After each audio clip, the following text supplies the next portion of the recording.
So we're here from Citizens, First Horizon, and U.S. Bancorp, all going to report in the morning. Joining me now to discuss is Wedbush's David Chiaverini. David, good to talk to you. I guess there's what these companies are going to report and maybe a little bit of noisy results. And then there's what the market seems to be positioning for, which is, I guess, happier times, less regulation, lower rates. What's your overall view of the setup here going into the regional numbers? Yeah, you hit the nail on the head that everyone is really looking forward because the rate outlook has certainly, improved. The political climate has certainly improved with the Trump White House potential. But what could be more sobering is looking at the second quarter results themselves. We are expecting sluggish loan growth, continued negative deposit mix shift. NIM should continue to be under pressure, although they're likely to bottom in the second quarter, and negative credit quality metrics. So there's a few things that we're still keeping an eye on in the second quarter, but the outlook with potentially lower rates definitely eases and mitigates some of these headwinds.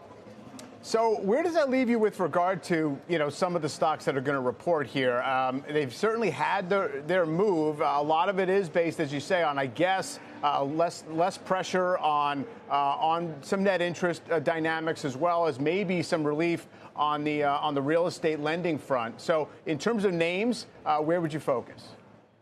Yeah, so I'm still focused on the ones that have above average capital levels and can benefit from, potentially lower interest rates. So Fifth Third Bank, they are liability sensitive, so they should benefit in a lower rate environment. And then First Citizens, FCNCA, they have above average capital levels. We're expecting a sizable buyback to be announced either with July earnings results or shortly thereafter. And that will be a nice tailwind for them. And then to the extent we do get lower rates, remember, they acquired Silicon Valley Bank. So to the extent the VC market rebounds, they should benefit from that. And then the other one we are pointing investors to is M&T Bank. We are expecting them to implement their buyback plans in the second half because remember, just a couple weeks ago, the stress capital buffer from the stress test, their SCB improved. So that will give them additional capital flexibility, and they are neutral to interest rates. So we are expecting some expansion in their net interest income as we look out to next year.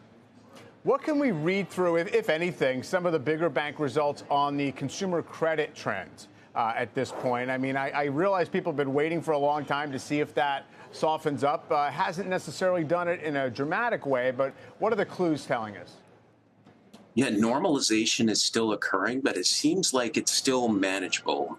Unemployment rate remains very low, so that enables consumers, while they're employed, to stay up on their credit bills. We are seeing pockets of weakness here and there, especially for some of the neobanks in our coverage. But overall, it looks like for the big banks particularly, it's very much a manageable risk.